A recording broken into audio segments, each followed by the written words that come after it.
Welcome to my WOW Chats, words of wisdom with people that I admire and respect and whose work is in line with making this world a better place. And I am Antony Lo, the Physio Detective. Thank you. You're welcome. Thank you. This has been long time awaiting. Yes, it has. I've been wanting to do a WOW Chat with you for I think a couple years. When did we first meet? Do you remember? Yes, it was in around April 2016 in Calgary. We didn't even rehearse that. No. You remember? That's I remember. Great. I do too. Of course I do. And then I think we first met online. I think it was like through Twitter or social media or something. And I know our first conversation that we were having was about that blog you recently wrote about letting go. And, you know, what we have to do if we're trying to kind of change paradigms or if we find that we're attached to certain beliefs. And I have a question for you along that line.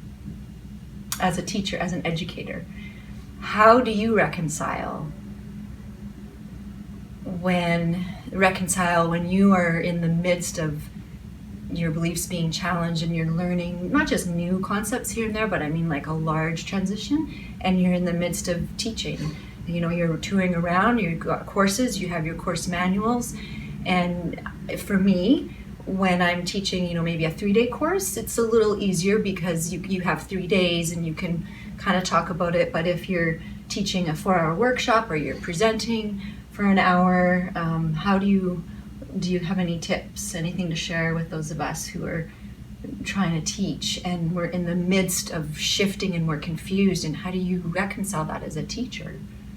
Yeah, I think that's a really great question, and I think one of the important things for me is to recognize that I'm not supposed to be a guru. I don't put myself as somebody who thinks that I have all the answers. And I think with that kind of attitude, it means that I'm open to change.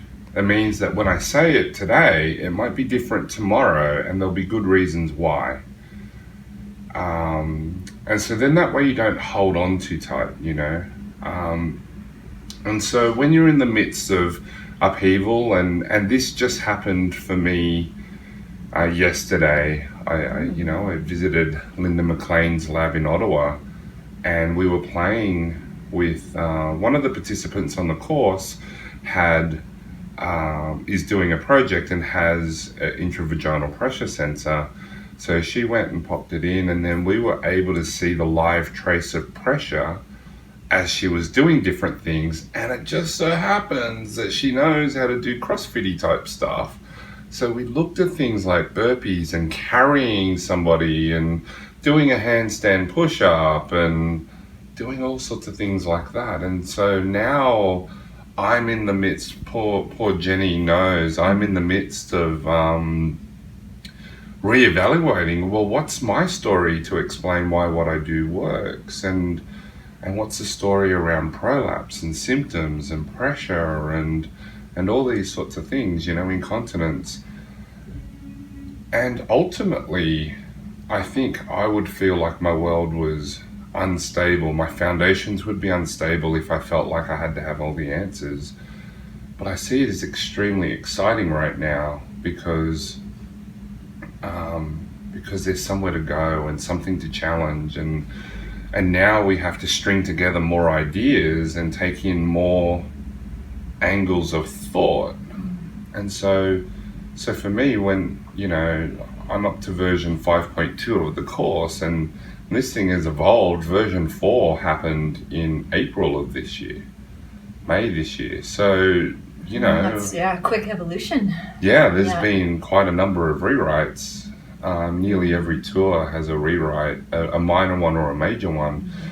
And there was a major one between the course that I did 2 weeks ago and the course that I did on this past weekend. Mm-hmm. It was a major rewrite. And it's a lot of work. It's a lot of work. And a lot of responsibility, don't you find? Absolutely. But I know that what I'm presenting is not complete yet. Right.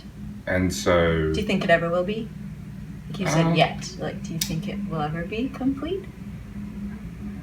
I wanna say that that's the pot at the end of the rainbow. Like, I will be able to rest in my work, but I don't think so. Well, because Realistically, things will keep changing though too, right? things will keep So then it will changing. have to keep evolving.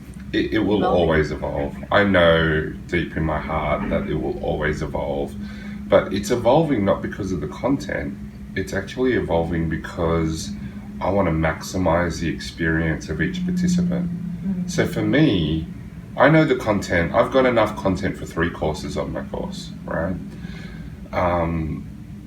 It's about not ramming it down the participant's throat, but what can they experience and understand, not just be told, so that they can take it on board and then move forwards with that information to change the world.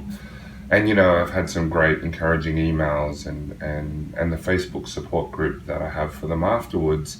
They're sharing stories of how they're changing and how they didn't even like one person today said, I came away from the course wondering what did I actually learn. So I'm sitting here as an educator going, oh no. And then, the first patient that she had, she did something different like what we do on the course. And she ended by saying, well, actually, maybe I did learn quite a lot because she did things in a different way. Right. And helping and thinking differently. I know that's one thing that I really like to do is help other people, like help facilitate people to think differently. So it's, yes, there's content and information, but it's really giving them the tools to think a different way, which are timeless.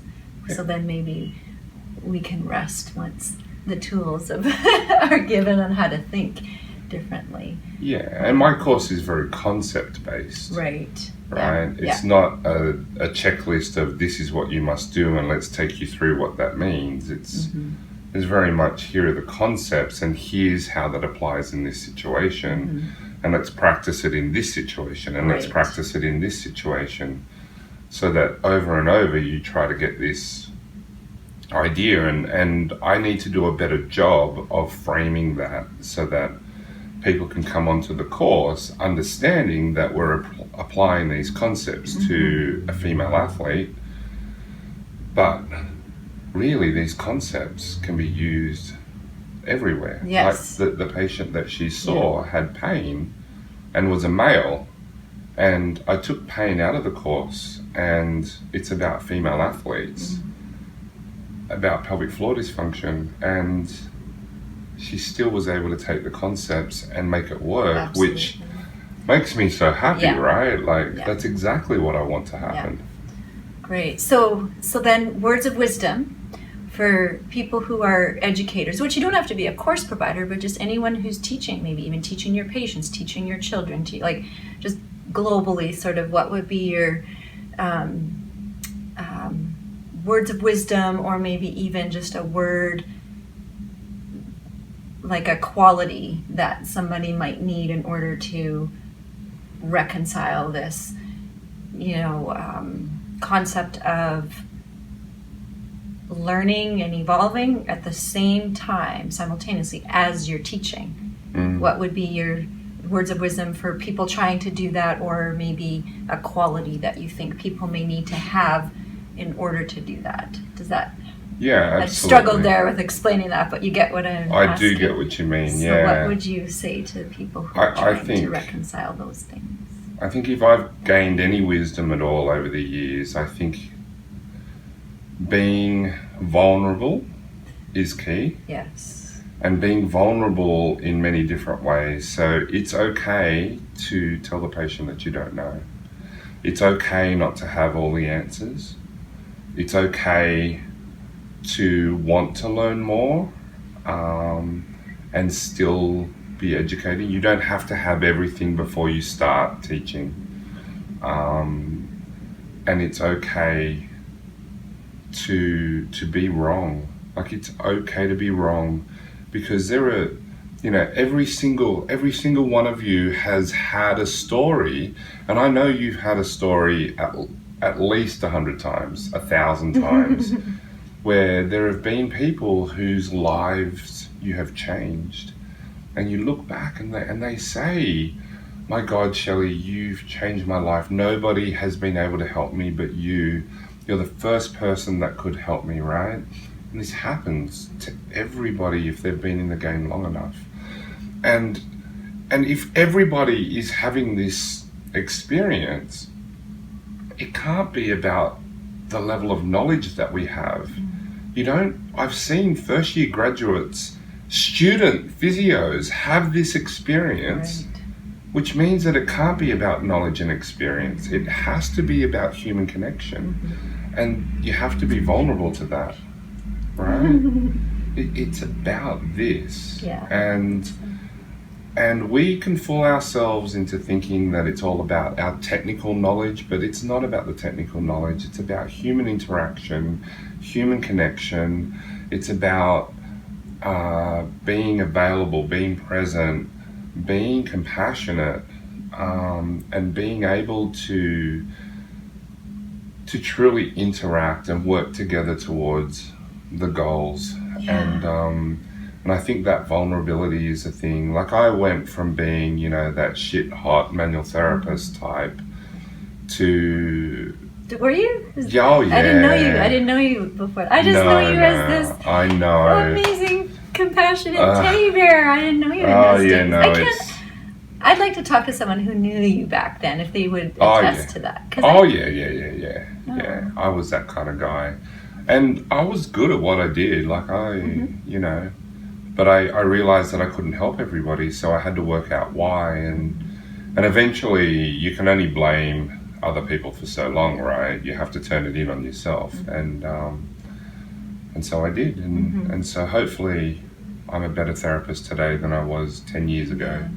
That's great. Yeah, and I would add to that too, the knowledge and all that we gain, the knowledge and the skills and experience, I think can help inform us to maybe make the process a little more efficient, right? Like you were saying, it's it's about the human connection, and of course, me, I agree with that 100%. But still gaining knowledge and experience can help make things more 100%. efficient. So they're both good, which I know you knew, but I wanted just to add that in there. Yeah. Well, in my particular case, knowledge and experience means that I've learnt very hard lessons, and unfortunately, people have been hurt emotionally, occasionally physically, because of the techniques I used to use, right? By what I've done, and that's not ideal. I don't like that. I don't like that I've caused harm when the first thing that I should be doing is do no harm, right? Yeah. And whether it's through ignorance or not, it still doesn't sit well with me that happened. And so I'm grateful that I've learnt from it, and I hope that I didn't take too long in learning my lessons, because it's not the ideal situation. So yeah, and then from there we can talk about the stories we tell ourselves, the narratives that we that we tell ourselves to justify why what we do works. But ultimately it's a lot simpler than that. Ultimately we just assess where people are at, and we meet them there. We give them an experience by doing something different. We drop some knowledge on them. We repeatedly get them to do something different. And then we work on ideas on how we can roll that into their everyday life, and different ideas for how they can change what they're doing. And we can package that in a framework, we can package that in concepts, we can package that in a systemic sort of process that somebody has put together. Ultimately, they're just stories to explain why we're helping people. And when it comes down to it, we're just doing something different. We're identifying ways that they can do something different in a way that gives them a reprieve from the symptoms that they're experiencing, and an ability to get around the obstacle that prevents them from achieving their goals. Right. So, yeah. And that's best done by connecting and getting to know the person and what they value and what their needs are. So being Be vulnerable, it's okay. Be wrong, it's okay. And connect and share your knowledge and your experience as you're connecting. Antony Lo, Antony Lo, Physio Detective, thank you so much. Thank you, Shelly. Yeah, really appreciate it. And great. thank you for watching. Thanks for watching this WOW chat with Antony Lo, the Physio Detective. Check out his site, physiodetective.com. He's got a lot of great resources like articles and podcasts and online courses and on-site courses. And check out some of my other WOW chats with other people that I admire and respect.